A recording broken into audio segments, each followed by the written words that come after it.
বাগান জুড়ে শুধু বড়ই আর বড়ই, ঝুলে আছে থোকায় থোকায়। বড়ইয়ের ভারে নুয়ে পড়েছে গাছ, দেখে মনে হয় পাতার চেয়ে বড়ই বেশি। দিনের আলো ফোটার সাথে সাথে দূর দূরান্ত থেকে ক্রেতারা আসেন এই বাগানে। সাথে গন্ধে অতুলনীয় সুমিষ্ঠ বড়ই খেয়ে দেখে তারপর কিনে নিয়ে যান তারা। আমরা এই জায়গায় বড়ই কিনতে আসছি কারণ এই জায়গার জাফর ভাইয়ের এই জায়গায় বড়ইটা খুব প্রাকৃতিক নিয়মে চাষাবাদ করা হয়। এখানে কোনো কীটনাশক কেমিক্যাল ব্যবহার করা হয় না। বাজারের তুলনায় এই বড়ইটা খুবই ভালো। একবার আমি আমার পরিবারের জন্য কয়েকবার এসেছি এখানে বড়ই নিতে, যার কারণে আজকেও আমি আবার এসেছি। তার বড়ইটা খুব সুস্বাদু এবং টেস্ট।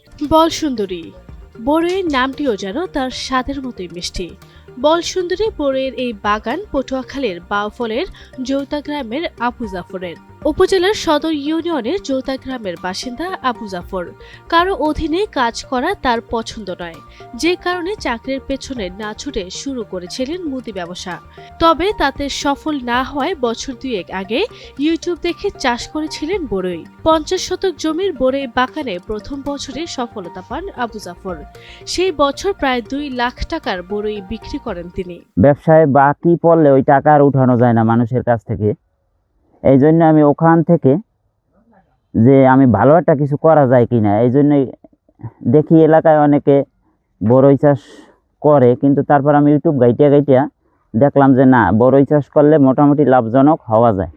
তারপরে আমি গত বছর 50 শতাংশ জমিতে একটা বড়ইর বাগান শুরু করি এবং ওই বছর আমার যা খরচ গেছে তাতে মোটামুটি আমি একটা আশানুরূপ ফল পাচ্ছি এবং 1.5 থেকে 2 লাখ টাকার মতো ফল বিক্রি করেছিলাম।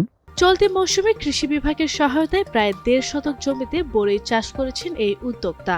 তার বাগানে বলসুন্দরী, ভারতকুল, কাশ্মীরি ও আপেল কুল জাতের প্রায় 3 শতক গাছ রয়েছে। সব গাছেরই বাম্পার ফলন এসেছে। এবছর প্রায় 5 লাখ টাকার বড়ই বিক্রি হবে বলে আশা করছেন জাফর।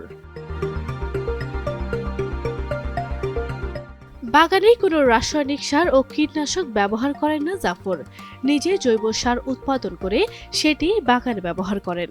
আমি এই বাগানে কোনো রাসায়নিক সার ব্যবহার করি না, জৈব সারের মাধ্যমে নিজে সার উৎপাদন করি। কৃষি কর্মকর্তাদের মাধ্যমে আমাকে একটা জৈব সার করার জন্য ভার্মি কম্পোস্ট দিয়েছে, ওইটা দিয়ে আমি সার উৎপাদন করি এবং আমার এই প্রত্যেকটা বড়ই গাছে আমি আমার ওই সারটাই ব্যবহার করি। সফল এই কৃষি উদ্যোক্তার পাশে দাঁড়িয়েছে কৃষি বিভাগ। বড়ই গাছ, কৃষি উপকরণ, প্রশিক্ষণ ও জৈব সারের ব্যবস্থা করে দেওয়া হয়েছে বলে জানিয়েছেন কৃষি বিভাগ। পটুয়াখালীর বাউফল উপজেলায় কৃষি উদ্যোক্তা আবু জাফরকে কৃষি সম্প্রসারণ অধিদপ্তর বাউফল থেকে একটি বলসুন্দরী কুলের প্রদর্শনী দেওয়া হয়েছে। আমরা এসএসসিপি রেঞ্জ প্রকল্পের আওতায় তাকে 50 শতক জমির একটি প্রদর্শনীর জন্য বলসুন্দরী কুলের চারা, বিভিন্ন কৃষি উপকরণ সহায়তা করেছি। তিনি এই সহায়তা গ্রহণ করে একটি সফল বাগান করেছেন। সে বাগান থেকে এবছর 4 থেকে 5 লক্ষ টাকার তিনি কুল বিক্রি করেছেন এবং সাথে সাথে আমরা তাকে কেঁচো কম্পোস্ট তৈরির জন্য একটা সহযোগিতা করেছি। সেখান থেকে তিনি কেঁচো কম্পোস্ট তৈরি করে নিজের বাগানে ব্যবহার করছেন এবং সেটা তিনি বাজারজাত করছেন।